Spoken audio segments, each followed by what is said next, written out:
베푸신 축복이 진리와 함께 너는 시온에 넘치네.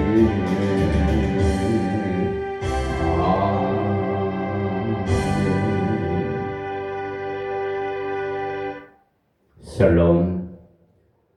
간밤에 편히 주무셨습니까? 오늘도 새날이 새아침 새벽이 밝아와. 그러나 장마철이 되어서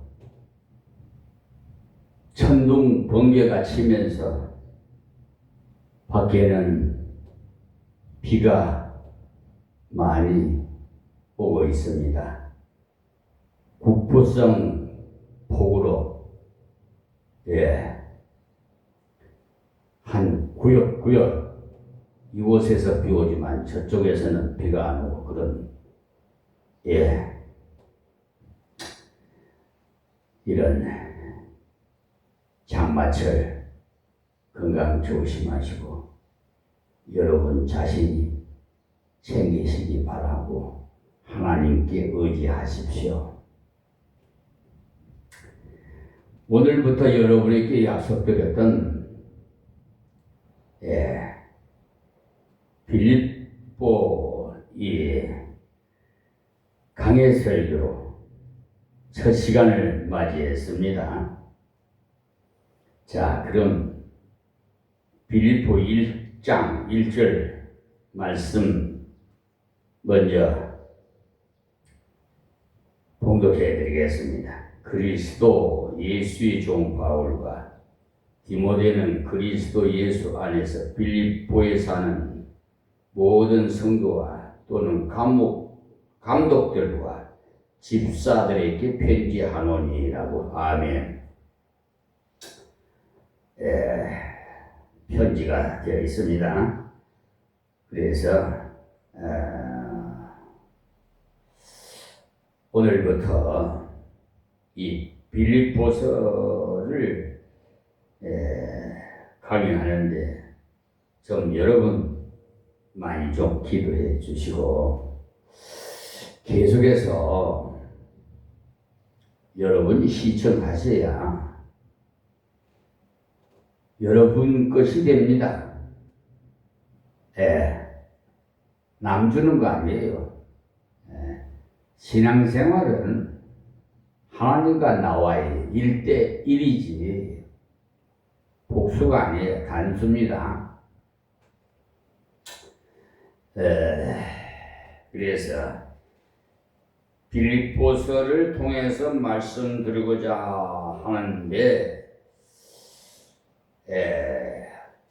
제가 한번 제목을 한번 붙여보고 싶은데 성도의 위치라고 한번 붙여봤습니다. 왜냐하면 성도면서도 자기가 어떤 존재인지를 제대로 알지 못하기 때문에 좀 긍지를 갖지 못해서 세상 앞에서 성도답지 못하게 생활을 아무렇게나 하는 경우가 있기 때문에 오늘 말씀을 읽어보신 대로 바울사도가 빌립보 성도를 향해서 당신들은 어떤 존재라는 것을 일깨워주는 것을 알 수가 있어요.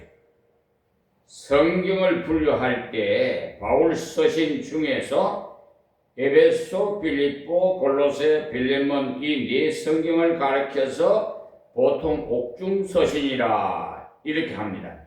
그 이유는 바울 사도가 감옥에서 이 편지들을 써 보냈기 때문에 별명을 옥중 서신이라고 합니다. 디모데 후서도 옥중에서 써 보냈지만은 그것은 내용이 좀 특수하기 때문에 목회 서신으로 이렇게 분류했어요. 그리고 에베소, 빌립보, 골로새, 빌레몬 이 네 성경은 거의 같은 시기에 써 보냈습니다. 이 성경을 쓴 사람은 물론 본문에 나와 있는 대로 사도 바울입니다. 그리고 쓴 때는 언제냐? 대략 AD 62 62년에서 63년경에 썼을 것이라고 추측을 합니다. 그때가 언제냐 하니까 여러분이 잘 아시는 로마의 네로 황제가 박해를 시작할 때죠. 그러니까 큰 박해가 일어나기 시작한 때에 이 책을 썼어요. 그리고 이 책을 쓴 것을 로마의 감옥에서 보냈었을 것으로 보고 이 편지를 받아본 사람들은 본문에 나와 있는 대로 빌립보에 있는 성도들입니다. 바울이 왜 이 편지를 빌립보 교회에서 보냈을까에 대해서 여러 가지 의견이 있습니다만은 본문을 끝까지 읽어보시면 짐작을 할 수 있어요. 바울 사도가 감옥에 있을 때 빌립보 성도들이 헌금을 모아 보내주었죠. 바울은 원래 생활비를 위해서는 헌금을 안 받습니다.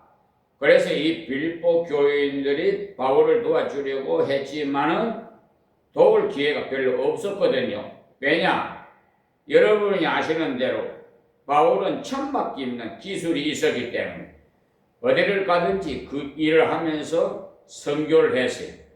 유대인들은 일찍이 1인 1기 교육을 시켜요.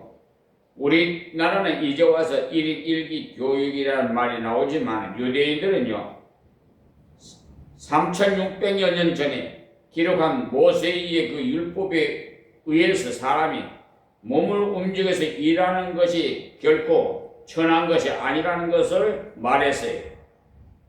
그래서 유대인 전통을 기록한 책에 의해서 요새 같으면 박사학위와 같은 랍비라 할지라도 한 가지 기술을 반드시 갖도록 했다 이 말씀입니다. 그래서 랍비들 중에 심지어는 고개사들도 있고 담을 쌓는 벽돌공도 있어요.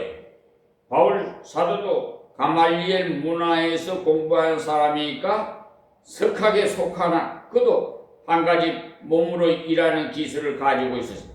그때 유대인들 중에 대학자인 가말리엘 문화에서 배웠다는 것은 우리나라로 치면 서울대학 대학원을 나온 박사와 같은 겁니다. 그때로 치면 이름난 명문학교를 나온 석학인데도 천막 깁는 기술을 가지고 있었어요. 그리고 그 기술도 상당히 좋았다는 것을 알 수 있는데 그것을 어떻게 알 수 있느냐 하면 사도행전을 읽어보면 너희 아는 바에 이 손으로 나와 내 동행들이 쓰는 것을 당하여라고 한 것을 보시면 알 수가 있죠. 사도행전 20장 33절에서 35절에 참고를 하십시오. 그리고 바울이 전도단이 최소한 4명쯤은 되었는데 그 전도단 전체를 다 먹여 살릴 만큼 기술이 좋았다는 겁니다. 이런 바울에게 헌금을 해서 도와드리고 싶었지만은 보통 때는 바울이 받지 않으려고 했기 때문에 도움을 주지 못했어요. 그런데 바울이 감옥에 들어가고 나니까 바울을 도울 기회가 온 거죠. 여러분이 비상적인 생각으로는 감옥에 들어가면 돈이 필요 없을 것 같죠? 어떻게 생각합니까? 돈이 필요 없다고요? 모두가 감옥에 안 들어가 봐서 모르시는 모양인데 거기는 돈 없으면 대접을 못 받는 곳이랍니다. 왜냐하니까 바깥 세상에서 사기 쉬운 물품들도요 그곳은 훨씬 더 비싸답니다. 그런데 바울은 재수라도 특수했어요. 사도행전 마지막 부분을 읽어 보시면 새 집에 이태를 있었어요. 요새 말로 하면 연금 상태에 있었어요. 왜냐하면 아직까지 재판이 끝나지 않았기 때문에 세를 얻은 집에서 연금 상태에 있었다 이 말입니다. 그래서 바깥으로 나가서 복음을 전할 수는 없어도 밖에 있는 사람들을 초청할 수 있었기 때문에 유대인들을 많이 초청해서 음식도 대접하면서 전도를 했어요. 그래서 그런 감옥 생활 중에도 많은 돈이 필요했습니다. 이런 사실을 빌립보 형제들을 잘 알았어요. 그때는 사도 바울이 얘가 평소에 하던 자금 전도를 못하게 되었기 때문에 바울을 헌금으로 도울 때가 이때임을 알았죠. 그래서 헌금을 해서 에바프로디도라는 집사님을 대표로 파견해서 보냈어요. 그런데 에바프로디도 그 집사님이 헌금을 전달하고는 곧 병이 들어서 거의 죽을 뻔했습니다. 그럴 때 바울 사도가 간절히 기도해서 하나님의 긍휼로 에바프로디도가 나았습니다. 그때의 형편을 말하기를 근신 위에 근심을免게 하셨다고 빌립보서 2장 27절에 말씀합니다. 사실 바울이 감옥에 있는데도 인간의 근심인 약간 근심인데 자기를 면해온 사람이 병들어 죽게 되었으니까 얼마나 근심스럽겠어요. 그래서 바울이 기도하고 또 기도하고 에바프로디도가 나아서 바울이 너무나 감사해서 에바프로디도를 돌려보내면서 헌금에 대한 감사의 내용이 담긴 이 편지를 써보낸 겁니다. 그래서 1절에 보시면 감독들과 집사들에게 편지하노니 라고 이렇게 편지, 그러니까 받는 사람에 대해서 말씀을 했어요.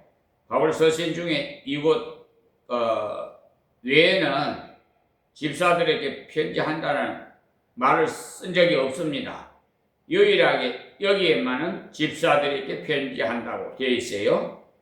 그때가 지금이나 교회에서 헌금을 거둬 드리는 일이나 지출하는 일들은요, 집사님들이 맡아서 하는 겁니다. 그래서 편지 받는 사람들에 대해서 말씀할 때 특별히 집사들에게 편지한다고 했어요. 그러니까 바울이 도움이 필요할 때 헌금을 받고 보니까 너무나 감사해서 이 편지를 쓴 거죠. 여러분들이 성경을 읽거나 연구할 때 마태복음, 마가복음, 누가복음, 요한복음 같은 성경은 1절에서 20절까지 읽은 다음에 다시 읽어도 괜찮습니다. 왜냐? 말씀들은 기록한 내용이 일어난 시기가 떨어져 있으니까. 그러나 서신을 연구할 때는 1장을 연구하기 위해서라도 가능하시면 4장까지를 다 읽고서 연구하는 것이 좋습니다. 왜냐? 이것은 쭉 붙어있는 편지이기 때문에요. 연결을 위해서는 쭉 다 읽는 것이 좋다 이 말씀을 드립니다. 빌립보서를 읽어보면은요, 기쁨이란 말이 많이 나와요. 항상 기뻐하라, 내가 다시 말하노니 기뻐하라 등 이 기뻐하라는 말이 많이 나와요. 어떤 의미로 좀 영리적인 표현이죠. 왜냐? 감옥에 갇혀 있는 사람이 바깥의 형제들을 보고 나는 기뻐하노니 너희도 기뻐하라, 항상 기뻐하라고 했으니 말입니다. 바깥의 형제들이 감옥에 있는 목사님에게 편지한다면 목사님 조금만 참아 보십시오. 우리가 힘쓰는 데까지 쓰겠습니다. 위로를 했다면 어울리겠는데 감옥 안에 있는 분이 바깥에 있는 분들에게 너희는 항상 기뻐하라, 내가 다시 말하노니 기뻐하라고 부탁했으니 정말 놀라운 일이죠. 바울 사도 자신에게 기쁨이 없었다면 어떻게 그렇게 썼겠습니까? 그래서 이 빌립보서의 주제는 그리스도인의 충만한 기쁨이라고 하는 겁니다. 여러분들이 이 편지를 잘 연구하면서 이 말씀을 액면 그대로 믿음으로 걸어가시면 험악한 세상에서도 기쁨이 충만한 그리스도인의 삶을 살 수가 있게 하실 수 있습니다. 성령의 충만함을 입었을 때 내 속에서 사랑과 희락과 화평이 넘쳐납니다. 오직 성령의 열매는 사랑과 희락과 화평과 오래 참음과 자비와 양성과 충성과 온유와 절제니 이 같은 것을 금지할 법이 없느니라고 갈라디아서 5장 22절에서 23절에 말씀하셨지 않습니까? 어디에 있을지라도 성령이 성도를 사로잡을 때 그런 결과가 나타나는 겁니다. 하나님의 사랑을 받고 나니 기쁨이 솟아나지. 사람은요, 사랑을 받아야 기쁘지 미움을 받으면 기쁨이 없습니다. 하나님의 사랑을 받으니까 기쁘고 그 기쁨이 계속되니까 평강 또한 지속된다는 겁니다. 그래서 이 빌립보서를 잘 연구하셔서 말씀을 따라 순종하시면 기쁨이 충만한 삶을 살게 된다. 이 말씀을 전하는 것입니다. 그런데 내용에 들어가기 전에 먼저 이 빌립보 교회에 언제 어떤 연유로 생겼는지 좀 알고 시작해야 되겠어요. 사도행전 16장 6절에서 12절까지 보시면 성령이 아시아의 말씀을 전하지 못하게 하시거늘 부르기아와 갈라디아 땅으로 다녀가 무시아 앞에 이르러 비두니아로 가고자 애쓰되 예수의 영이 허락지 아니하시는지라 라고 하셨어요. 그때 바울 사도가 소아시아 지방에 열심히 전도를 할 때입니다. 계속해서 선교하면서 하나님 다음에는 어디로 선교하러 갈까요? 이렇게 간절하게 기도했어요. 그런데 이상하게도 성령께서 아시아에서는 전도하지 말라고 했어요. 바울도 아시아 사람이기 때문에 아시아에서 전도하고 싶어서 여기 가서 전도하고 저기 가서 기도를 했으나 예수의 영이 말렸습니다. 많은 사람들이 기독교를 서양 종교로 알고 있는데 서양 종교가 아니라 기독교는 아시아에서 출발되었어요. 그러니까 이런 걸 제대로 좀 알아야 되는데 무턱대고 그냥 우리나라 어르신들은 예전에 그렇게 말을 해요. 함부로. 예루살렘도 아시아입니다. 우리나라의 선교사가 대부분 미국에서 왔기 때문에 서양 종교라고 생각하는 사람들이 많습니다만은 사실은 그렇지 않아요. 바울이 이 아시아에서 선교하고 싶어서 기도했지만 계속 예수의 영이 허락지 않았어요. 그 때문에 성도는 전도와 같은 아무리 귀한 일을 하려고 해도 하나님의 그 뜻대로 해야지. 주인이 논매라고 하는데 무슨 생각에는 밭 매는 것이 더 바쁜데라고 생각해서 밭을 매려고 한다면 잔소리 말고 논부터 베라고 주인은 책망을 합니다. 이때 바울도 아시아에서 선교하는 것이 왜 나쁠까라고 생각하면서 기도를 하나님께 드렸더니 하나님께서 환상으로 응답을 주셨어요. 환상으로 무시아를 지나 두로아로 내려갔는데 밤에 환상이 바울에게 보이니 마게도냐 사람 하나가 서서 그에게 청하여 가로되 마게도냐로 건너와서 우리를 도우라 하거늘 했어요. 이 마게도냐가 바로 알렉산더 대왕이 다스렸던 땅으로서 당시로는 상당히 넓은 지역입니다. 마게도냐 사람이 마게도냐로 건너와서 우리를 도우라고 환상 중에 말하는 것을 보니 하나님께서 거기에 갈 것을 명령하신 것으로 알았어요. 그때 바울은 소아시아 지방에서 선교를 하고 있었어요. 지금의 터키 지방입니다. 그런데 유럽 사람들이 빨리 건너와서 우리에게 선교해달라는 말을 하는 환상을 보고 바울이 얼른 알아차렸죠. 하나님께서 아시아에는 그만 전하고 유럽으로 가라 하시는구나 이렇게 알았어요. 그래서 그는 하나님의 뜻을 깨닫고 바로 배를 타고 유럽으로 건너갔습니다. 11절을 보시면요. 드로아에서 배로 사모드라게로 직행하여 이튿날 네아폴리로 가서 거기서 빌립보에 이른 마게도냐 지경 첫 성이여 또 로마 식민지라 이 성에서 수일을 유하다가라고 이렇게 기록되어 있습니다.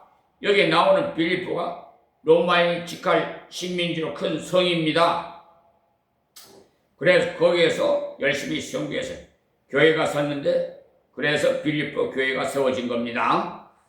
하나님께서 아시아에서 선교를 그만하고 유럽으로 가라고 하시지 않았다면 아마 복음이 우리 한국 땅에 아직도 들어오지 않았을지도 몰라요.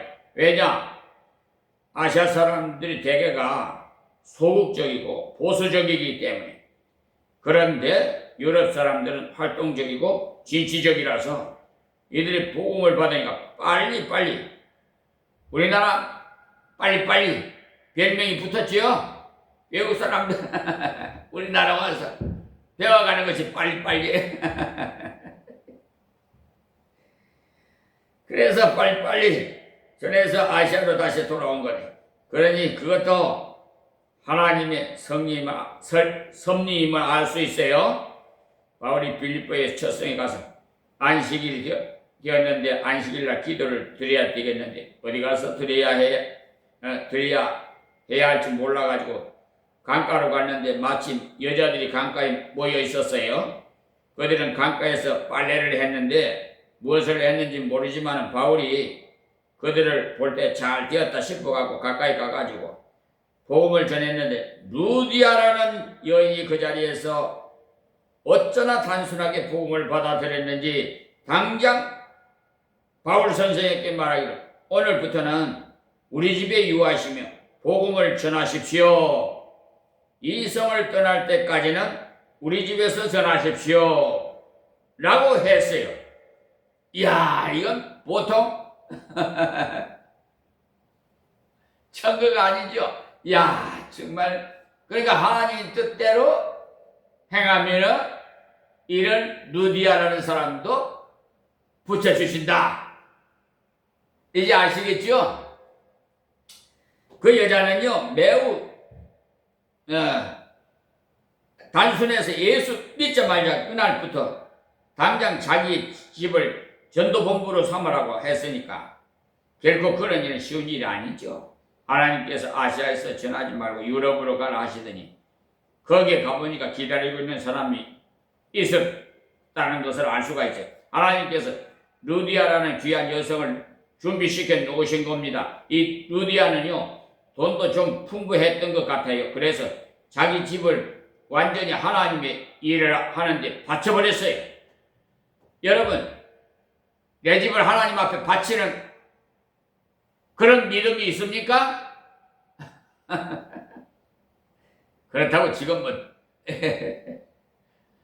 예, 제가 강요하는 거 아니에요. 여러분 그냥 복음적으로 들으십시오. 그래서 그곳에서 열심히 전도했는데 하루는 흔히 말하는 쪽집게 점쟁이를 만났어요. 이 점쟁이는요 점을 얼마나 잘 쳤는지 주식 회사와 같았어요. 왜냐 하니까 이 여종인 점쟁이의 주인이 한두 사람이 아니에요. 이 점쟁이가 점을 쳐서 너무나 잘 맞췄기 때문에 엄청난 수입을 올렸던 모양이에요. 그래서 수입이 많으니까 주인이 여럿이 생겨서 마치 주식회사처럼 여겼던 모양입니다. 사도행전 16장 16절에서 19절 보십시오. 지금 우리나라에도 어떤 사람은요 복채로 1억도 준답니다. 에?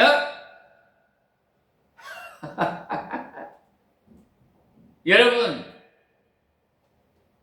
믿어집니까? 그런데 하나님 믿는 백성이 째째하게 우리 하나님은요 째째한 분이 아니에요. 하나님은 돈을 원하는 사람도 아니에요. 에? 왜 11조 드리고 감사 헌금 드리고 다 그 번제니 속죄제니 속건제니 이렇게 드리라고 하는 것은요 하나님께서 그게 맞춰서 절기에 맞춰서 하나님의 은혜에 감사하는 뜻에서 드리라는 거예요.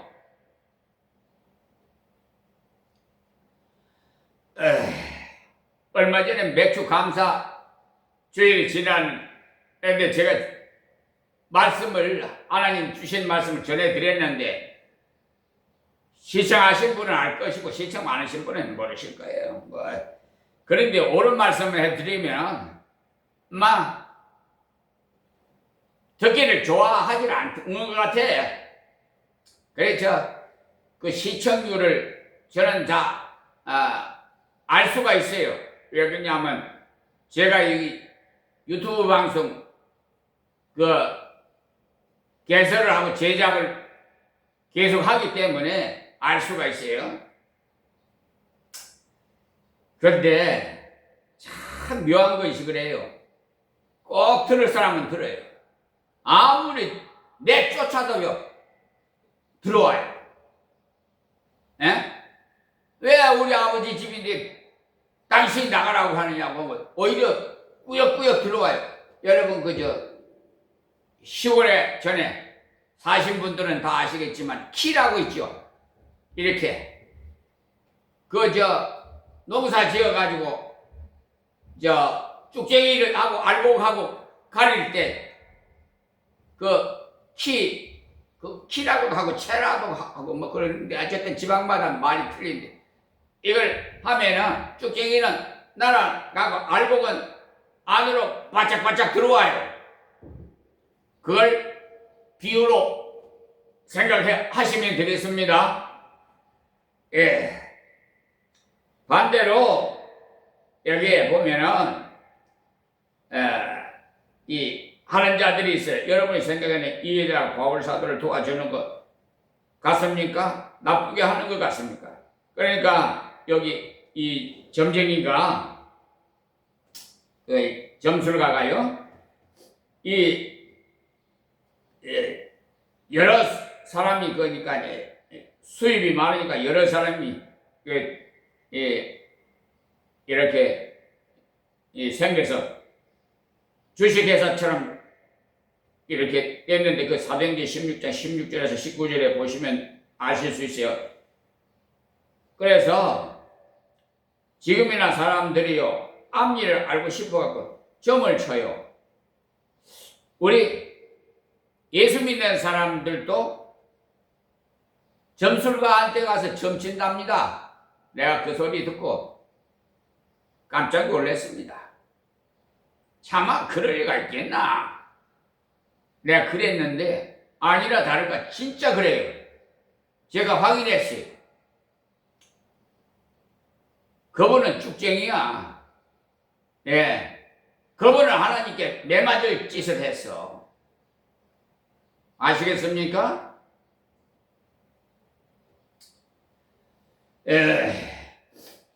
어쨌든 돈을 많이 버니까 이런 점쟁이가 바울 사도에게 이 사람은 지극히 높은 신 하나님의 종으로 구원의 길을 너희에게 전하는 자라 이렇게 말했거든요. 여러분 생각에는 이 여자가 바울 사도를 도와주는 것 같습니까? 나쁘게 하는 것 같습니까? 한번 생각해 보세요. 도와주는 것 같다고요? 그 반대예요. 미친 사람이 앉아서 이 사람은 하나님의 종이다라고 소개한다면 사람들이 오해해 이 사람도 미친 여자다 닮았구나 하고 할 것입니까? 점쟁이가 바울을 향해서 지극히 높으신 하나님의 종이 어쩌니 하니 사람들이 보기에 저 바울도 저 점쟁이하고 통하는가 보다고 생각할 테니까 얼마나 복음 증거에 큰 방해가 되겠어요? 그래도 바울이 처음에는 참았어요. 그러나 지나갈 때마다 그런 말을 계속하니까 괴로워서 귀신아 내가 예수의 이름은 내게 명하노니 그에게서 나오라 이렇게 명령하니까 귀신이 금방 나가버렸어. 점쟁이도 학습 점쟁이가 있고 귀신 들린 점쟁이가 있답니다. 학습 점쟁이는 배워서 쩔렁거리며 점치는 것이나 귀신 들린 점쟁이는요 귀신이 주장하기 때문에 꽤 잘 맞춘답니다. 이 귀신 들린 점쟁이의 그 귀신이 나가버리니까 점괘가 그만 나가버렸어. 그래서 주인들이 바울과 실라를 잡아가지고 관원들에게 끌고 갔어요. 관원들은 돈으로 매수했던 모양이에요. 그들은 바울과 실라를 잡아다가 무조건 때리라고 착고를 채웠어. 그때 착고는 죄수를 꼼짝 못하게 하는 형벌기구인데 그것을 채우면 서지도 못하고 앉지도 못하셔.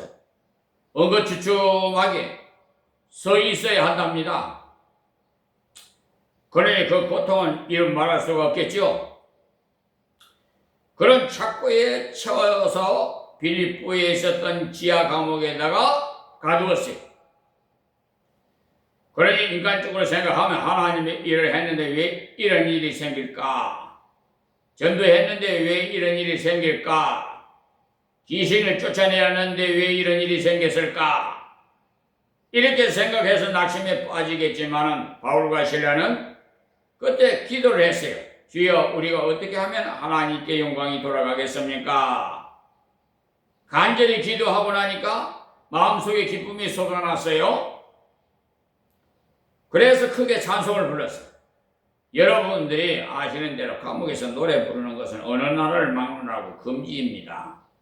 그런데 바울과 실라는 맞아도 주를 위해서 맞는 것은 영광스럽게 여겼으므로 큰 소리로 찬송을 불렀어요. 감옥 안에 있는 죄수들이 다 들을 수 있을 정도로 큰 소리로 찬송을 불렀어요. 그때 옥토가 흔들리고 옥문이 열리버리고 채웠던 착고가 풀어져 자유함을 얻었어. 얼마나 놀라운 역사입니까, 여러분? 그럴 때 빌립보 옥사장이 죄수들이 다 도망간 줄로 여기서 칼을 빼서 자살하려고 했어요. 죄수들이 다 도망가면 옥사장이 처형을 당하는 것이 당시의 법입니다. 그래서 차라리 남자답게 자기를 하리라 이렇게 생각하고 칼을 빼서 자살하려 할 때 바울 사도가 내 몸을 상하지 말라. 우리가 다 여기 있노라. 이렇게 말했어요. 그래서 그때 바로 옥사장이 너무 놀라가지고 선생님들아 내가 어떻게 해야 구원을 얻으릴까라고 바울과 실라 앞에 부복해서 부르짖었어요. 무릎을 꿇고 그때 바울이 주 예수를 믿으라 그리하면 너와 네 집이 구원을 얻으리라 이 말씀을 했어요. 그러니까 그 유명한 요절의 말씀이 그때 한 말씀입니다, 여러분. 이제 기억해 두십시오. 그 말씀을 듣고 빌립보 옥사장이 정말 주 예수님을 구주로 믿었습니다. 이 옥사장도 참 순진했어요. 이미 루디아에 있는 여성 한 분이 예수님을 믿어서 교회의 기초가 되어 있었는데 요사님 말로 하면 교도소 소장이 그 가족과 함께 다 예수를 믿었으니 상당한 수확이 아닙니까, 여러분? 그 다음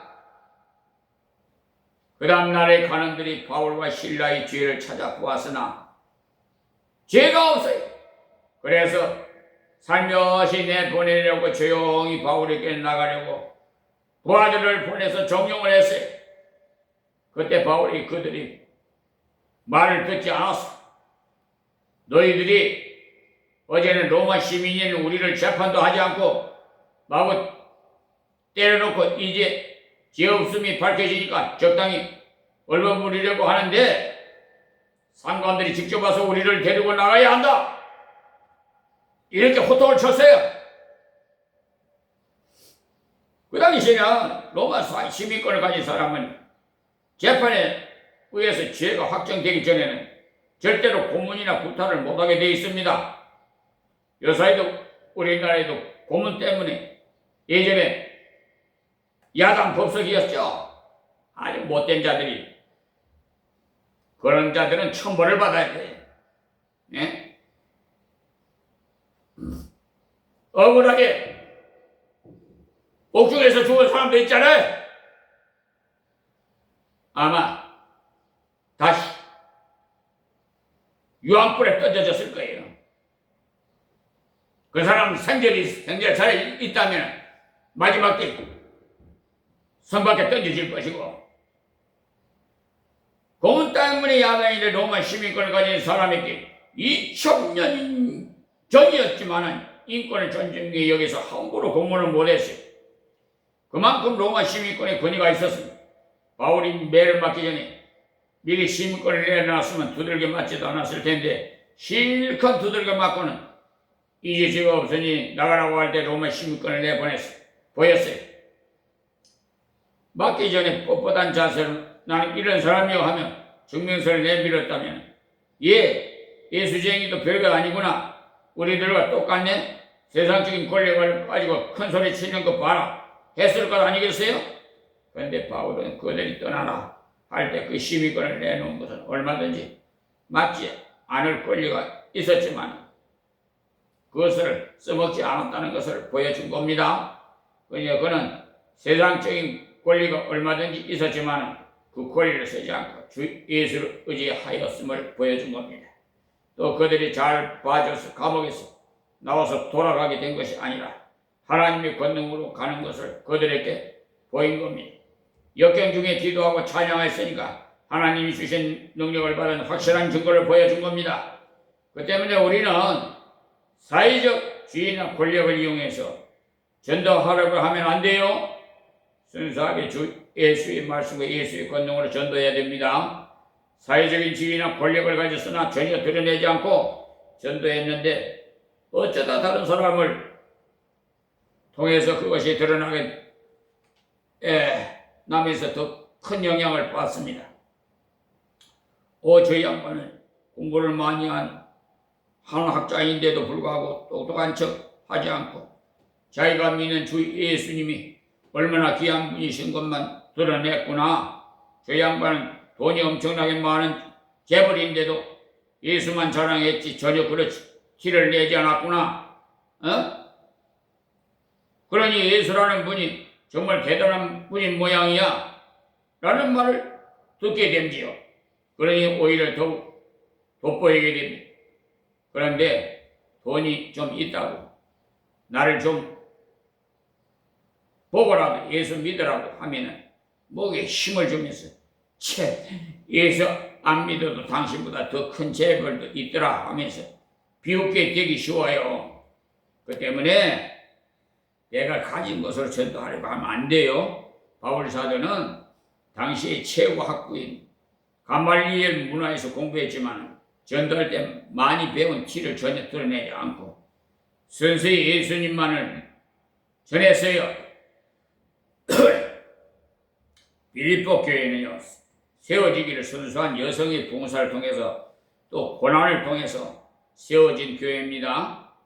바울이 많은 매를 맞으면서도 참고 전도했더니 하나님께서 빌립보 교회를 세워서 모범교회로 성장하게 하셨습니다.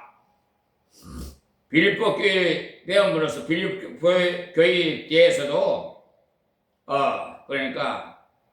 그래서 이 빌립보서를 통해서 여러분들이 참 기쁨을 누리고 성도다운 생활을 하시기 바랍니다. 자, 그럼 본문 1절 말씀드릴게요. 그리스도 예수의 종 바울과 디모데는 했는데 바울 사도가 편지를 쓰면서 먼저 자기소개를 합니다. 세상에서는 보통 자기소개를 할 때 나는 몇 년도생이고 고향을 어디서 학교는 어디를 나왔고 지금까지 해온 일은 무엇을 했습니다 라고 하죠. 그래야 소개받은 상대방이 알아줘요. 그런데 바울은 육신적인 자기소개는 하나도 없고 예수님이 소개, 그게 자기소개. 우리들도 어디에서 자신을 소개할 때 예수 안에 있는 나를 소개하는 것이 우리의 삶의 전부여야 합니다. 예수로 말미암아 새 생명을 얻었으니 어디에서든지 예수님이 아름다운 덕을 선전해야 하는 것이 마땅하지 않아요? 베드로전서 2장 9절 보십시오. 여기서 보니까 바울 누구예요? 그냥 그리스도 예수의 종입니다. 그러면 그리스도가 누구십니까? 학교에서 종교조사를 할 때 그리스도인들은 종교란 기독교라고 씁니다. 종교란에 그 칸에다가 기독교라고 써요. 그것은 그리스도를 한자로 기록하라고 쓰기 때문에 기독교라고 하는 겁니다. 그렇다면 그리스도가 무엇이에요? 그리스도는 예수님이 짓꾼 이름이에요. 목사 김종선 목사라고 할 수 있는 것처럼 그리스도 예수 또는 예수 그리스도라고 쓸 수 있습니다. 그러면 예수는 무엇입니까? 예수는 예수님의 고유 명사로서 그분의 이름이에요. 그런데 그리스도라는 말과 메시아라는 말은 같은 의미의 말입니다. 그리스도는 헬라 말이고 메시아라는 말은 히브리 말로서 하나님이 보내실 구세주를 말합니다. 우리나라 말로 번역할 때는 구세주라고 번역합니다. 우리는 이런 가장 기초적인 것부터 확실히 알고 지나가야 신앙생활의 기초가 반석 위에 세워집니다. 그래야 비바람이 나고 창수가 나도 반석 위에 세운 집은 그대로 남아있어. 모래 위에 지은 집은 다 쓰러져 없어져 버립니다. 지금 여름철이죠? 폭우가 폭우가 이가 막 쏟아지는데 여러분 기도 많이 하십시오. 이 모든 일은 하나님께서 하시는 일이에요. 지금 뉴스를 잠깐 봤더니 저 유럽 쪽에 저쪽에 미국 쪽에 저쪽에는 막 유럽 때 불이 나가지고 야단 법석이고 더위에 25명이나 죽었다나 이런 하여튼 그런 거 보면 우리나라 대한민국에 하나님께서 얼마나 보호해 주신다는 걸 감사하십시오.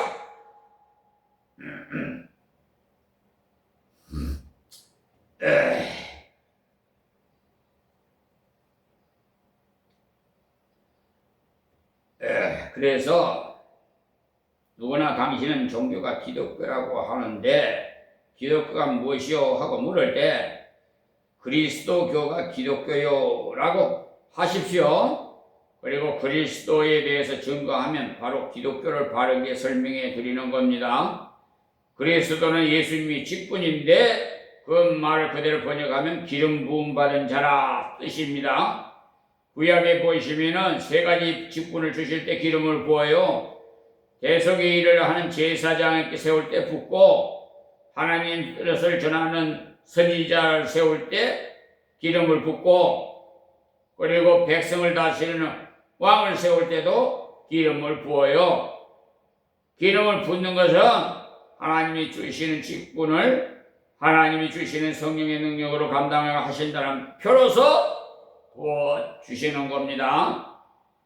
그러니까 예수님이 그리스도라는 말은 예수님 우리 완전한 제사장으로 죄를 다 사해 주신 분으로 믿고 진리를 깨닫도록 깨우쳐 주신 분으로 믿고 세상 끝날까지 다스려 주시는 분으로 믿는 겁니다. 구약의 제사장은 세습제로서 인물 잘났다고 그 직분을 주는 것도 아니고 공부 잘했다고 주는 것도 아니에요. 아버지가 제사장이면은 그대로 제사장이 돼요, 아들이. 그러니까 그 직분은 전적으로 은혜를 주시는 직분인 겁니다. 자기가 잘나서 아니라 순전히 하나님의 은혜를 주신 직분이에요. 여러분 생각에는 모세가 더 훌륭해 보이지요? 이 말씀 드리기 전에 갑자기 또 성령의 역사에 생각나게 하는데 저 법무법인 저 서울 테헤란로에 있는 법무법인 유한 로고스 변호사 사무실 소속인 백형기 변호사는 감리교 목사고 임시총회장까지 했던 분입니다. 그런데 그분은 하나님의 이름을 빙자해서 하나님의 돈을 편취해간 날강도 같은 자입니다. 왜냐? 민사소송법에 보면 소장 부본받은 지 30일 내로 답변서를 제출하게 되어 있는데 내일 선고기일인데 103일 만에 변론기일이 2번 지나고 이제 선고기일이 잡혔어요. 그런데 103일 만에 법원에다가 백형기 변호사라는 자가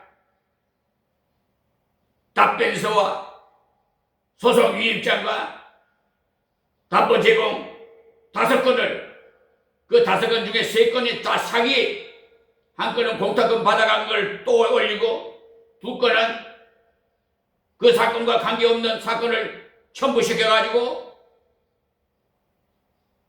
이렇게 신청을 해가지고 그때 현직 판사 정창근, 정희철, 강선아 판사는 그걸 받아주면 헌법 103조 헌법을 위반하는 거예요. 또 민사소송법도 위반하는 거고. 근데 지금도 어떻게 됐는지 모르겠어.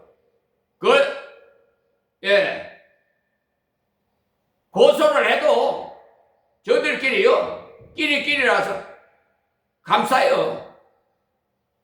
검사가 그냥 각하 처리해버리고 아주 우리나라 사법부는요 썩었어요. 부패해서. 지금도 역시 마찬가지. 사법 3법이 통과됐죠. 법 왜곡죄, 또 헌법 소원 재판 소원 청구 그것도 냈고 또 대부분 뭡니까? 증언 14명에서 26명 증언법 세계에 올렸죠. 자, 이런데 제대로 통하는 줄 압니까? 지금 무려 8번째, 9번째 지금 헌법재판소에다가 그 재판 소원 청구서를 제가 제출했는데 지금 아직도 결정이 안 난 것이 있습니다만은 결정 난 거 보면은 뭐라고 돼 있냐? 나도 어쩌고저 아니 사기 재판을 한 건데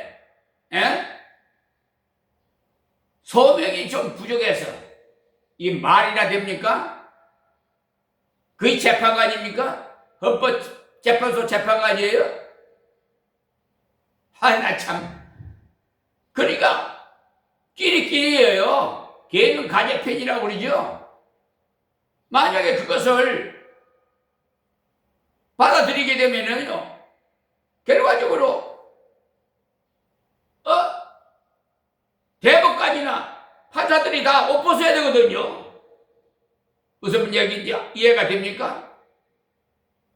손해배상 청구를 하면요, 그 국가의 공무원이 잘못하면은 국가를 상대로 해서 헌법 제29조와 국가배상법 제2조에 의해서 손해배상 청구를 하게 돼 있어요.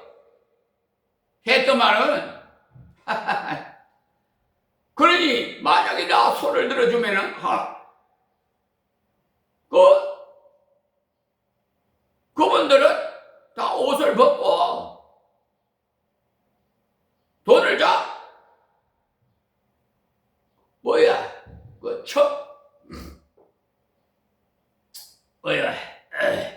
변제를 해야 돼요.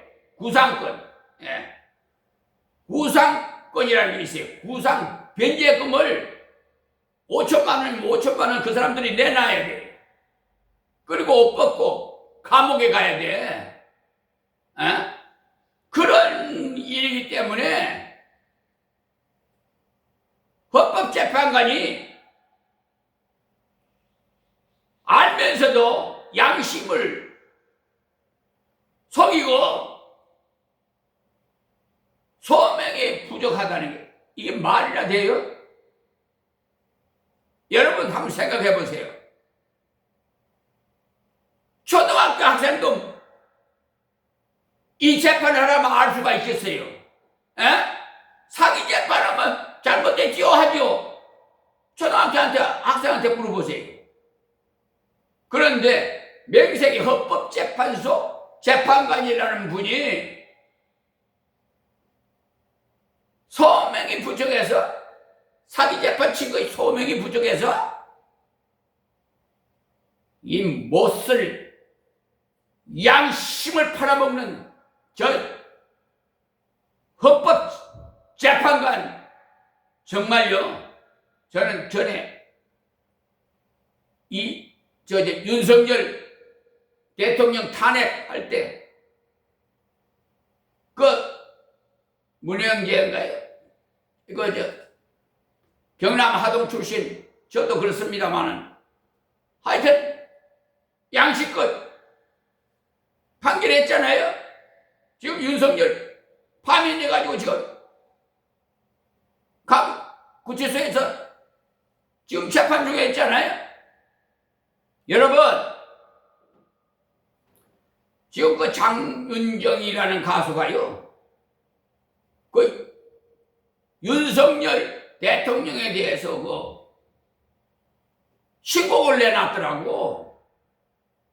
뭐냐면 내용에 국민 앞에서는 나라와 국민을 위해서 봉사한다고 선서를 하고는 그거는 언젠가 잊어버리고 이제 황금자석에 건자에 앉으니까 나라와 국민은 안 보이고 뭐 그런 가사예요. 자기 임의를 독재로 그냥 자기 임의대로 막 겸용 선포해가지고 권력이 완전히 상실되는 그런 그 가사더라고요. 요즘요 TV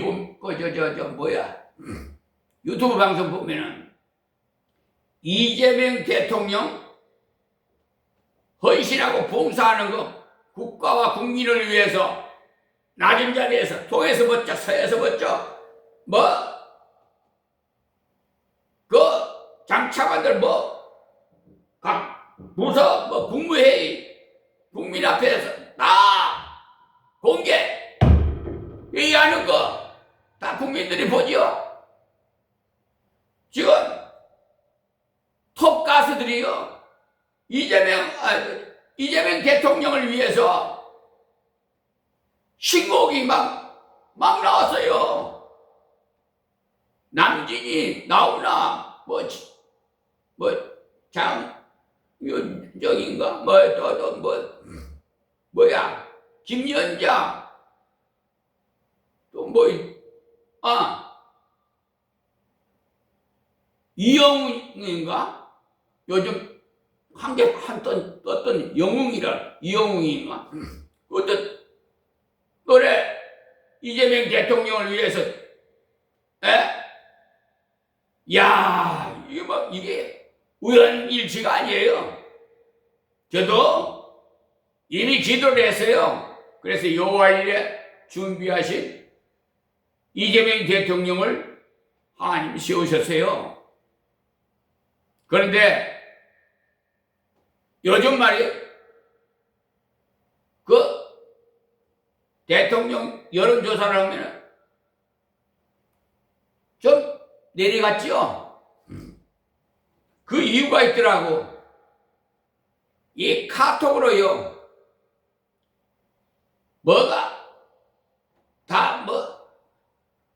현재 정부를 안 좋게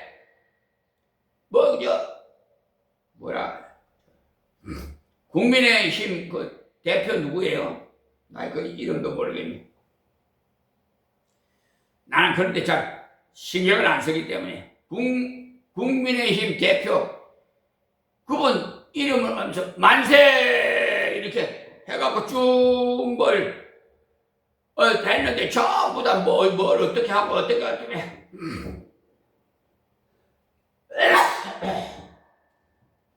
게 있는데 내가 그 목사님 존경을 하는 목사님인데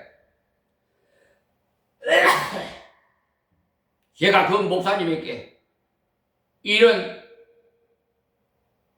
문자 저한테 보내지 마세요. 제가 정중히 보냈어요. 다른 데도 보내지 마세요. 왜 자꾸 국민들을 불안하게 만들고 혼란스럽게 만들어요? 얼마나 잘합니까? 어려운 난국을 맨 보면 말이에요. 하여튼 저는 뭐 우파도 아니고 좌파도 아니고 예수파인데 난 그 정치하는 분들은 전문가 정치인들에게 맡겨야지. 그저 정교 유착하면 안 돼. 그래서 그저 이만희 구속되고 한학자 구속되고 싹 제거시켜버리는 법을 만들어서 이단들을 다 법을 만들어서 없애버려야 돼. 지금요 팔을 친다니까 이들 사이비 종교들이. 심지어 정강원 목사는 뭐라고 그랬어요? 하나님 꼼짝마 내 손에 죽어 그랬지요? 그게 목사입니까? 하나님이 정강원 목사에 이렇게 죽어요? 제정신입니까 그게? 지금요 그뿐만 아니라 WCC 배도 집단은요 수호신 알죠? 우상을 섬겨요. 동성연애를 찬성하고 다른 종교도 구원이 있다. 이를 WCC 배도 집단을 수년 전에 부산에서 여의도 순복음교회 이용훈 목사가 주최해서 김장한 목사 극동방송 김장한 목사도 가입하고 김사만 목사도 하여튼 인터넷 검색해가지고 WCC 한번 쳐가지고 한번 보세요. 가입된 목사 교단 소속 교회 잡부요 루터 감리교 성공회 대한예수교 통합 여러분 한국교회가 지금 거의 80%가 모르고 지금 교회 신앙생활을 하고 있어요. 예? 난 다른 교단 비평하려고 하는 거 아니에요. 올바르게 막 가르쳐 드리려고 내 지금 말씀드리는 거지. 내 안에 계신 성령이 오르게 말을 가르쳐 주라고 지금 해서 가르쳐 드리는 거예요. 갑자기 감동을 줘서. 그러니까 듣든지 안 듣든지 여러분 뜻 마음대로요. 지금 감리교 창시자 웨슬리는요 정말 성경적이었어요. 부흥사에 굉장히 훌륭한 분이에요. 근데 그런 분을 지금 변색이 돼가지고 감리교가 루터 감리교가 WCC 배도 집단에 가입이 됐다 이 말입니다. 네? 똑같이 우리와 예배를 같이 드려요. 몰라. 가르쳐줘도 모르고 오히려 가르쳐준 사람한테 못마땅하게 생각해. 그래서 주님께서 말씀하실 때 마지막 때 남은 그루터기 소수에 불과합니다. 세계 인구 약 83억 중에 황금길 12진주물을 통과해서 우리가 거할 처소를 마련한 곳에 가려면은 소수에 불과해요. 예수님 재림하셔서 마지막 심판이 있는데 거기서 통과하려면은 주여 주여 부른 자마다 다 천국에 갈 것이 아니요 불법을 행한 자에 나는 모른다. 성 밖에 던져지면 어떻게 하렵니까?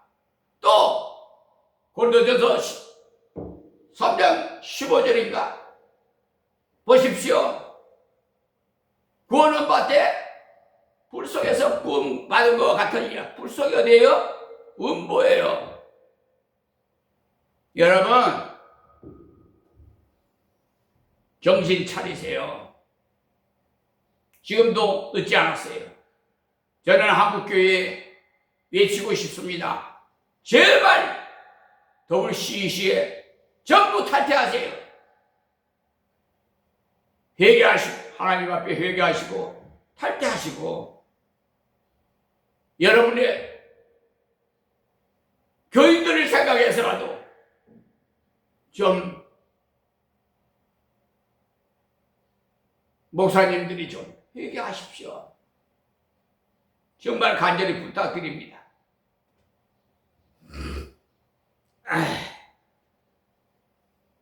자, 이만 말씀드리고 본문으로 돌아가서요. 구약에는 대제사장이 한 사람뿐이지만 지금 그전에는 여럿이었어요. 이제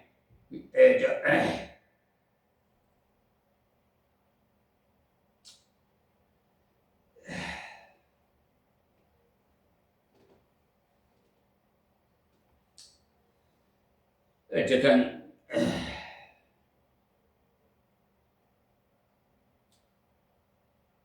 우리가 받은 직분은요, 전적 하나님 은혜를 주신 직분입니다. 자기가 잘나서가 아니고 순전히 하나님 은혜를 주신 직분이니까 소중히 여기시고 이 세상 살면서 끝까지 충성하는 여러분이 되기를 간절히 부탁드립니다. 여러분 생각에는 모세가 더 훌륭해 보입니까? 아론이 더 훌륭해 보입니까? 그야 모세가 몇 배로 훌륭하다고 할 수 있어요. 아론이야 좀 우유부단한 성격을 가져서 지도자로서는 부족한 사람. 백성들이 우리를 위해서 신을 만들어 달라고 했을 때 책망을 하지 않고 금송아지 만들어 주었던 사람이죠. 그런데도 제사장은 아론의 후손이라야 하게 했어요. 아론의 맏아들 대제사장이 되고 둘째 아들로부터는 제사장이 되었고 그들의 후손들도 역시 제사장이 되었어요. 참으로 팔자 고친 집안이죠. 반면에 모세의 후손은 성전 문지기라든가 찬양대로 봉사하는 것으로 만족해야 했습니다. 그러니까 구약을 자세히 연구해 봐도 인간의 구원이나 직분을 얻는 것이 사람의 자격으로 되는 것이 아니라 은혜로 되는 것임을 분명히 알 수 있습니다. 그러니 예수님을 그리스도라는 것은 그분이 우리의 죄를 속하는 완전한 제사장이라는 것을 먼저 말씀하는 겁니다. 예수님께서 제자들에게 자기에 대해서 물으셨어요. 사람들이 날 누구라고 하더냐고. 그때 제자들이 엘리야라 하기도 하고 예레미야라고도 하기도 하고 선지자 중에도 한 분같이 훌륭한 사람이기도 합니다. 이렇게 했어요. 그때 다시 제자들에게 물으시길 너희는 나를 누구라고 하느냐? 물었을 때 베드로가 주는 그리스도의 살아계시는 하나님의 아들이시이다. 이렇게 고백했죠. 주님께서 베드로의 바른 신앙 고백을 심히 기뻐하시고 마태복음 16장 16절에서 17절 말씀입니다. 주는 그리스도라는 말은 베드로 자신과의 관계를 고백한 겁니다. 그리고 살아계시는 하나님의 아들이심이다라고 한 것은 예수님이 하나님과의 관계를 고백한 것이고요. 그러니 베드로 자기에게는 죄에서 건져주실 구세주가 되시는 분이시고 하나님과의 관계는 전능하신 하나님의 아들이시니까 신성을 가지신 분이심을 고백한 것이요. 베드로의 이런 신앙 고백을 들으신 예수님이 너무 기뻐하시죠. 그래서 바요나 시몬아 내가 복이 있도다. 하나님께 그것을 깨닫게 하셨다. 내게 천국 열쇠를 준다 하셨어요. 그래서 베드로는 정말 복받았어. 그렇다고 베드로가 천국 열쇠를 쥐고 있나? 이렇게 생각하시겠으나 그것은 아닙니다. 하나님께서는 사람에게 천국 열쇠를 안 줍니다. 그 말씀을 마치신 후에 예수님께서 속죄를 이루는 구체적인 방법에 대해서 말씀을 하셨습니다. 예루살렘 올라가 장로들과 대제사장들과 서기관들에게 많은 고난을 받고 죽임을 당하고 제3일에 살아난다고 하셨어요. 그때 베드로가 예수님을 붙들고 간청했어. 주여 그리 마옵소서. 이 일이 결단코 주께서 미치지 아니하리이다라고 말입니다. 그런데 베드로의 그 말씀을 듣고 예수님께서 베드로에게 뭐라고 그랬어요? 사탄아, 내 뒤로 물러가라 말씀하셨어요. 베드로가 위에다가 교회를 세운다면 어떻게 되겠어요? 금방 천국 열쇠 주었다가 금방 사탄아 되어버렸으면 어떻게 됐어요? 그러니까 베드로라는 사람에게 천국 열쇠를 준 것이 아니라 베드로가 신앙 고백한 주는 그리스도여 살아계신 하나님의 아들이시다라는 이 믿음 위에 천국 열쇠가 있는 교회를 세우겠다는 말씀이 천주교에서는 베드로 성당이라는데 교황 베드로가 교황 난 정말 그러니까 천주교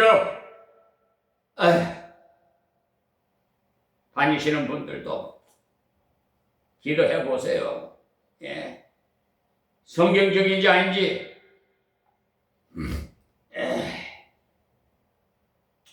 선택은 다 자기 있게 있습니다. 저는 강요 안 합니다. 우리 교회 앞에 천주교가 있어요. 그런데 저는 너무나 마음이 아파요. 모르니 손에 집어줘도 모르는 사람은 할 수 없어요. 그래 그 대속의 제사를 집행하는 분, 제사는 죄를 소멸하기 위해 지내요. 구약에는 대제사장 한 사람 다른 사람으로 또 갈립니다. 그런데 예수님은 어떤 제사장인지 히브리서 7장 27절 28절 보시면 저 대제사장들이 먼저 자기 죄를 위하여 다음에 백성의 죄를 위하여 날마다 제사 드리는 것과 같이 할 필요가 없으니 이는 저가 단번에 자기를 들여 이루셨음이니라. 율법을 약점을 가진 사람들 제사장으로 세웠거니와 율법 후에 하신 맹세의 말씀은 영원히 온전케 되신 아들을 세우셨느니라고 예수님께서 분명히 말씀하셨어요. 보통 제사장들은 자기를 위해 먼저 제사를 드리고 그 다음에 백성을 위해 제사를 드려요. 자기도 부족한 죄인이기 때문에. 그래서 자기가 먼저 성결케 된 후에 다른 사람의 속죄를 돕는 건데, 그러나 예수님은 완전하신 분이심으로 단번에 자기를 드리셨어요. 그래서 히브리서 10장 10절에 보시면 이 뜻을 쫓아 예수 그리스도의 몸을 단번에 드리심으로 말미암아 우리가 거룩함을 얻었노라고 했어요. 다른 제사장들은 소나 양이나 비둘기를 들여서 제사를 드렸는데 예수님은 자기 몸을 드렸어요. 구약의 다른 모든 제사는 제물 때문에 제사함 받는 것이 아닙니다. 히브리서 10장 2절에서 4절 말씀을 보시면 그렇지 아니하면 섬기는 자들이 단번에 정결케 되어 다시 죄를 깨닫는 일이 없으리니 어찌 드리는 일을 그치지 아니하였으리요. 그러나 이 제사들은 해마다 죄를 생각하게 하는 것이 있나니 이는 황소와 염소의 피가 능히 죄를 없이 하지 못함이라고 했어요. 보십시오. 황소와 염소의 그 피로 죄를 없이 하지 못한다고 말씀하셨잖아요. 그렇다면 구약의 성도들은 다 지옥 갔습니까? 천만의 말씀. 황소와 염소의 피는요 제사함 할 능력은 없어요. 그러나 황소와 염소의 피를 드리면 제사함을 받았습니다. 왜냐? 너희가 황소와 염소의 피로 드리면 내가 죄를 사해 주리라고 하신 하나님의 약속 때문에 그 말씀을 믿고 황소와 염소 제사를 드리면 죄가 사해지는 겁니다. 하나님 말씀의 약속 때문에. 예를 들어서 설명해 보겠습니다. 저 사람이 저에게 5천만 원이나 되는 거에 빚을 졌다고 가정을 해 보십시오. 그런데 제가 저분을 아무리 살펴봐도 그 돈을 갚을 능력이 없어 보여요. 나는 사실 그 돈이 없어도 아무 부족이 없는 처지입니다. 그래서 제가 저분을 불쌍히 여겨서 이렇게 약속을 한다면 어떻게 되겠어요? 당신 집 마당에 보니까 예쁜 돌이 하나 있던데 그 돌을 내일 아침에 9시까지 내게 가져오시오. 그래 하면 5천만 원을 탕감해 주겠소. 이렇게 말한다면 제가 신용 있는 사람이라면 그 사람이 당장 그 돌을 파왔을 것이고 저는 또 그의 빛을 탕감해 줬을 거예요. 돌의 가치가 그만큼 있어서가 아니라 제가 약속을 했기 때문에 탕감하면 되는 겁니다. 마찬가지로 황소의 피나 염소의 피가 무슨 능력이 있어서 사람이 죄를 사하겠습니까? 그러나 하나님께서 그 피를 드리면 내가 사해 주리라고 약속하신 말씀 때문에 사해지는 것이죠. 그러니 구약의 성도들도 제사 행위 때문에 속죄를 받은 것이 아니고 약속의 말씀을 믿음으로 속죄를 받은 겁니다. 구약의 모든 제물은요, 그 가치가 인간의 죄를 사할 능력이 없으나 하나님의 선언으로 사죄를 주셨어요. 그러나 그리스도 예수의 피는 온 세상 죄를 다 사할 권능이 있어요.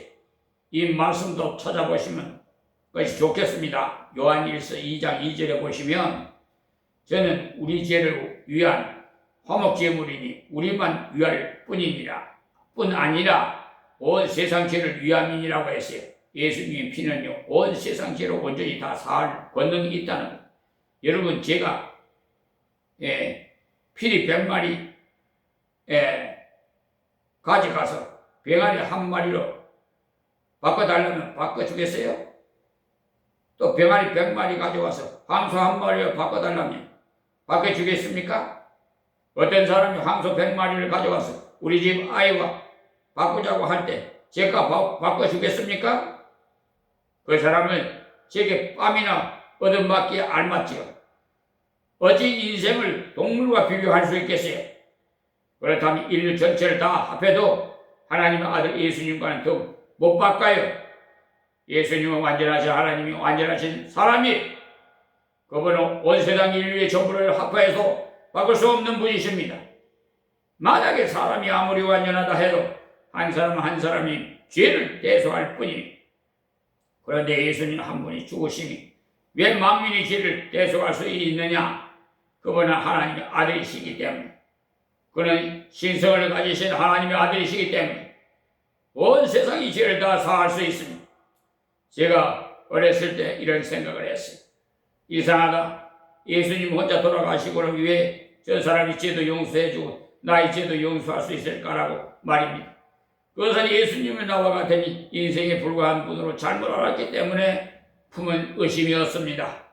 예수님 한 분의 희생으로 인류 전체가 속죄를 입을 수 있는 것은 하나님의 아들과 아들 한 분과 그분이 피조물에 불과한 인류 전체와는 비교할 수가 없기 때문에 그래서 예수님 우리 완전하신 제사장이십니다. 다시 한번 말씀드립니다. 히브리서 10장 14절에 보세요. 제가 한 제물로 거룩하게 된 자들을 영원히 온전케 하셨느니라고 했어요. 사실 한 구절의 말씀만이라도 올바르게 깨달는다면 구원의 확신이 넘칠 수 있어요. 저가는 예수님이십니다. 한 제물은 예수님이 제물을 드리는 걸 말하는 것이고 거룩하게 된 자들을 예수님이 십자가의 희생을 나의 속죄를 위한 제선을 믿어 구원을 받은 자들을 말하고 그리고 영원히 온전케 하셨느니라고 해서 완전한 구원입니다. 끝내버린 사건입니다. 그런데 어떤 사람들이 예수를 믿어 죄사함 받았다 하더라도 살아가는 중에 죄를 자주 지으니까 생각하기로 그때마다 회개하고 해서 마지막 죽는 순간에 회개해야 천국 가는 줄로 알고 있어요. 그렇다면 교통사고 나서 그 자리에 죽는다면 천국 못 갑니까? 그렇잖아요. 예수 그리스도를 믿었을 때 이미 과거에 있지, 현재에 있지, 미래에 있지 다 사함받았어. 근데 왜 죄 지을 때마다 회개합니까? 그 이유는 우리의 심령을 하나님 앞에 새롭게 하기 위한 것뿐이에요. 이미 하나님의 법정에서는 예수 그리스도의 속죄를 의지한 자는 의롭다 함을 확정 판결받았어요. 그것은 결코 변경되지 않습니다. 그러므로 온전케 하셨느니라는 이 진리의 말씀을 바르게 알면 자신이 언제 이 세상을 떠나도 구원에 참여할 수 있음을 확신할 수 있습니다. 우리가 예수님을 그리스도라 고백하는 것은 예수님을 완전한 제자를 드린 제사장으로 믿는다는 것입니다. 그러니 주님이 십자가의 대속의 능력이 온 세상 죄를 다 사할 수 있음을 믿는 것. 그런데 왜 자주 구원의 확신이 흐려지느냐 하니 자신의 상태를 보고 하나님과의 관계를 염려하기 때문입니다. 방송국에서는 방송이 잘 나가고 있는데도 우리 집에는 잘 나오지 않는 이유는 채널을 바르게 맞추지 않았기 때문입니다. 지지지지 하고 소리 나면은 화면이 흐를 때는 채널을 잘 맞춰야 돼요. 하나님께서 우리에게 주신 구속의 은총을 완벽한 것, 하나님과의 관계는 완벽하나 상태가 달라질 경우에 의심하고 염려하게 돼 하나님 말씀을 순종하지 않았을 경우는 상태가 나빠져요. 부모와 자식을 피로 맺어진 관계라서 50점 받았다고 내 아들이 아니고 100점이 받았다고 내 아들이라고 그렇습니까? 50점 먹었든지 100점을 먹었든지 항상 내 아들입니다. 헛말로 그따위 짓 하면 너는 내 아들 아니다라고 말하는 부모도 혹이 있지만 부모와 자식 간의 관계는 한 일 때문에 절대로 변하지 않습니다. 주님은 우리 완전한 제사장이실 때 내가 그분을 구주로 영접했을 때 하나님의 자녀라는 관계는 결코 변하지 않습니다. 그런데 자신이 저지른 일로 인해서 상태가 나빠진 것을 관계가 끊어진 것으로 오해하는 사람들이 많이 있습니다. 그래서 순종하는 생활이 실패했을 때 마음의 평안이 사라지고 기쁨이 없음을 보고 구원에서 탈락된 것이 아닌가 하고 생각하는 경우도 있습니다. 혹시 여러분들이 불순종의 길로 잠깐 갔더라도 관계는 여전하다는 것을 잊지 마십시오. 하나님과 자녀라는 관계는 절대로 변하지 않습니다. 상태가 나쁠 때는 내 쪽에 문제가 있다는 것을 알아서 빨리 자백하고 돌아서십시오. 시간이 너무 지나서 예화를 하나 말씀드리고 오늘은 그냥 말씀을 마쳐야 되겠습니다. 영국의 어떤 선교사님이 아프리카에 선교하러 갔어요. 그때 선교 초창기라서 갈 때는 부인을 못 데리고 갔는데 그래서 흑인 소년 중에서 한 명 데려다가 일을 시켰어요. 그 이름은 집이라고 부르기도 했어요. 근데 지내 보니까 또 외로워서 아들을 한 명 삼아야겠다 싶어갖고 일하는 흑인 소녀와 나이가 비슷한 15세 가락의 고아인 검둥이를 데려다가 이름을 스미스라고 지어 불렀어요. 똑같은 검둥이지만 짐이라는 소녀는 가정부라서 밥하고 빨래하고 마당을 쓸고 왼종의 일을 했어요. 그리고 월말에는 월급을 줬어요. 그런데 똑같은 검둥이지만 스미스는 선교사님을 아버지라 부르며 자유롭게 선교사님이 올개도 치고 책도 뽑아서 구경을 하면서 즐겁게 살았어. 같은 흑인 소년인데 두 사람의 운명은 완전히 달랐어. 아들이 된 스미스는 아버지라 부르면서 자유롭게 행동하는데 짐은 선교사님을 주인 어른이라고 부르면서 항상 눈치를 보며 일만 하다가 생각하니까 심술이 나기 시작했어요. 저남매나 똑같은 검둥인데 저는 무엇이 잘났다고 주인을 아버지 하며 공부를 하는지 놀든지 하는데 나는 종일 일만 하고 주인님 하면서 굽실거려야 하다니 하면서 어쨌든 골탕을 먹일 일이 없을까 연구하고 있었는데 하루는 스미스가 일을 저질렀어요. 하루는 아들인 스미스가 자기 아버지가 나가신 후에 사냥총을 쏴봐야 되겠다 싶어서 밖으로 나가서 쏠 것이 없었어요. 그때 마침 아버지가 사랑하며 기르는 오리가 지나갔어요.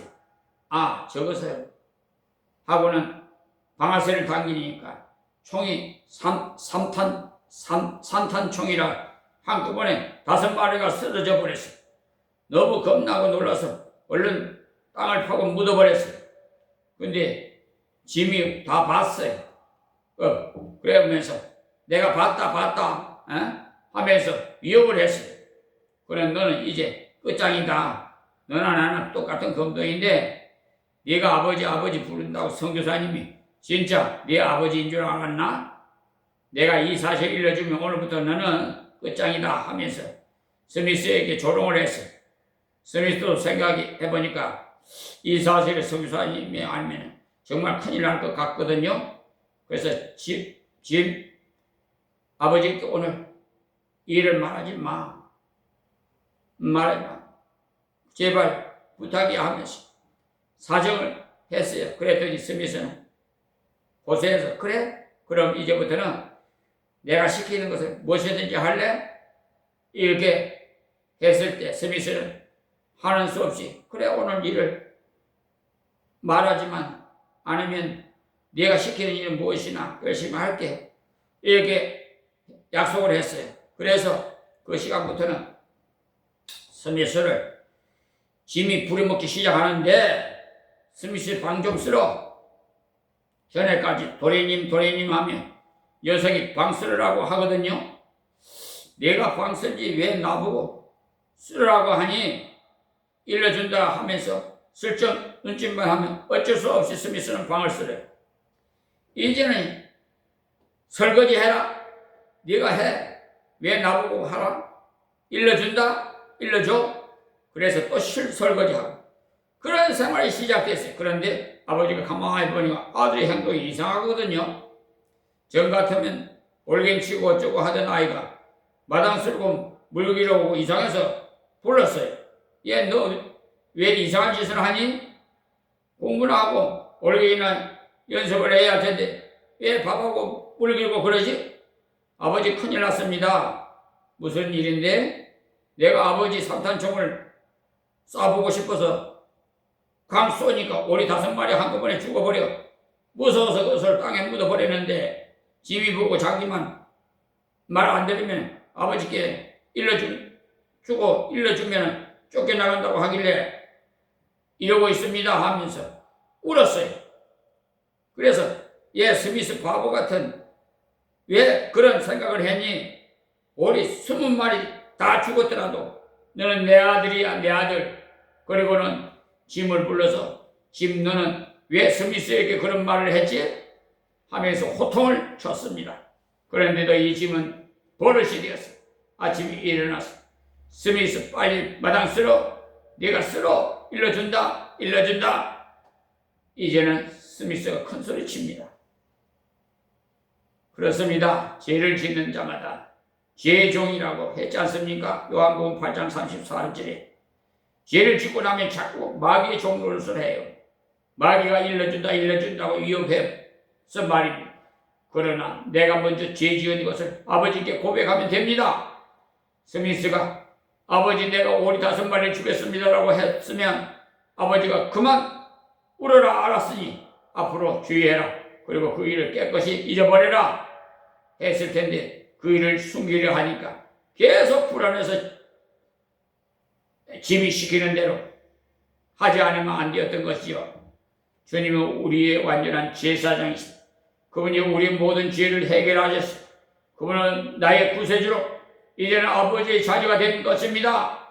그 때문에 혹 실수했더라도 아버지께 가지고 가서 예수의 보혈의 은혜로 의지하시면서 지은 죄를 내놓을 때 다시 새 힘을 얻고 기쁨이 회복되시기를 바랍니다. 그리고 사탄을 조롱하면서 얼마든지 담대히 걸어갈 수도 있고 그리고 우리의 위치가 어떠하다는 것을 바르게 알아서 연약할 때마다 부족할 때마다 주께 먼저 말씀드리면 자유함을 얻습니다. 주님 안에서 주시는 참 기쁨을 누리시기를 바라면서 오늘 장시간 말씀드리는 걸 감사합니다. 하나님 고맙고 감사합니다. 주신 말씀 전에 쌓아오니 듣는 자마다 다 복되게 하시고 참다운 자신의 신분을 알고 이 세상 사는 동안에 하나님 아들 딸답게 자부심을 가지고 살아갈 수 있도록 믿음을 더하여 주옵소서. 예수님의 이름으로 기도하옵나이다. 아멘. 할렐루야.